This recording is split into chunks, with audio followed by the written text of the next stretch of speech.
Good evening, listeners. I'm Hedy Nasand. Welcome to the Truth Podcast. Possible. What? The Possible Truth Podcast. Sure.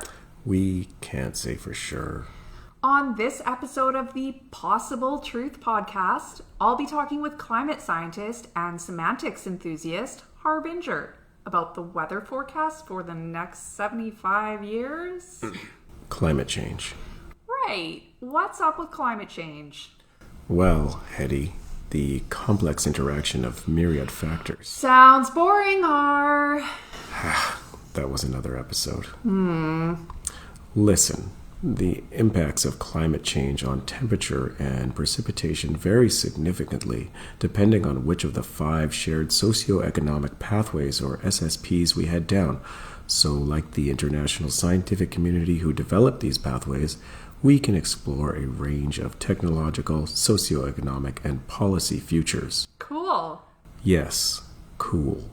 Let's get into the data provided by climatedata.ca, which hosts the 6th Coupled Model Intercomparison Project. The what now? The CMIP6. Oh, right, the CMIP6. It's a model I used to predict the number of days with a maximum temperature at or above 32 degrees, 24-hour periods with a temperature below zero, aka ice days, and days on which more than 20 millimeters of rain might fall annually in the Agassiz Slough region based on 4 of 5 of the SSPs. Let's call them options A, B, C, and D. Looks like you've brought a little graphic. Yes, Hedy, this is option A. It's based on what we call sustainable development, and it projects less than 10 days with a temperature above 32 degrees annually. This trend continues as we move from the present on towards the year 2100. When we apply option A, remember that's sustainable development to ice days, it gets a little pointier. That's good. Well, the pointiness? No. The peaks and valleys indicate extreme fluctuations in temperature. But yes, this option prioritizes investments in health and education. Sounds like homework. So close, Hedy. It's teamwork. You know, the stuff that makes the dream work. Sustainable development means effective international cooperation, better management of the global commons, less consumption and low population growth, and overall does seem to lead to a climate very similar to the one we are currently experiencing. Well, I don't know about you, but I'd like to see some evidence. Of the future?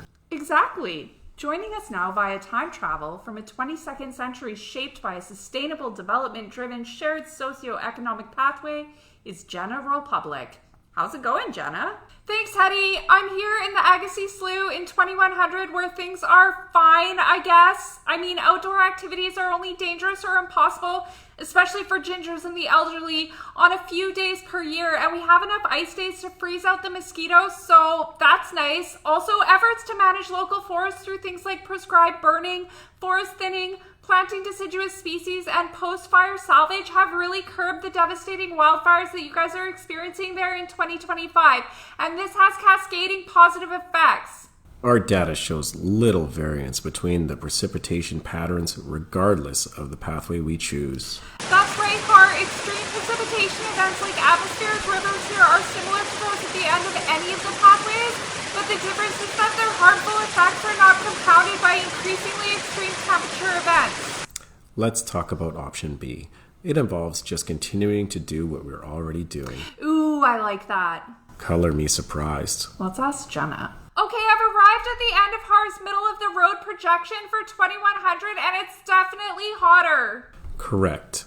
Option B, in which social, economic, and technological trends do not shift dramatically from historical patterns, leads to 15 days above 32 degrees and only 13 ice days per year, which means that pests like pine beetles thrive and forests are increasingly susceptible to wildfires triggered by extreme heat events.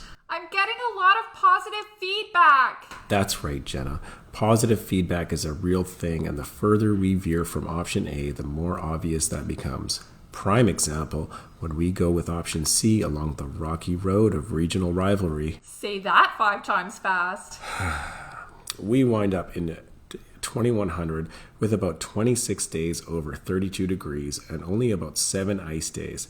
This is the result of policies becoming increasingly oriented toward national and regional security issues rather than international collaboration.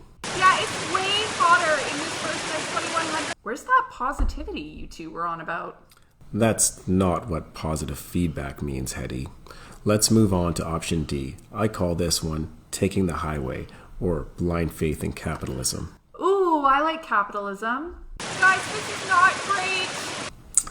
Well, Jenna, you should have packed your sunscreen because the path of fossil fuel development leads to a 2100 with 40 days above 32 degrees and only a few ice days. I was just told to get in the van.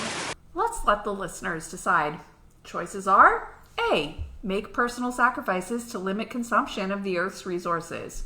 B. Keep on trucking. C. Foster a resurgence in nationalism. Or D.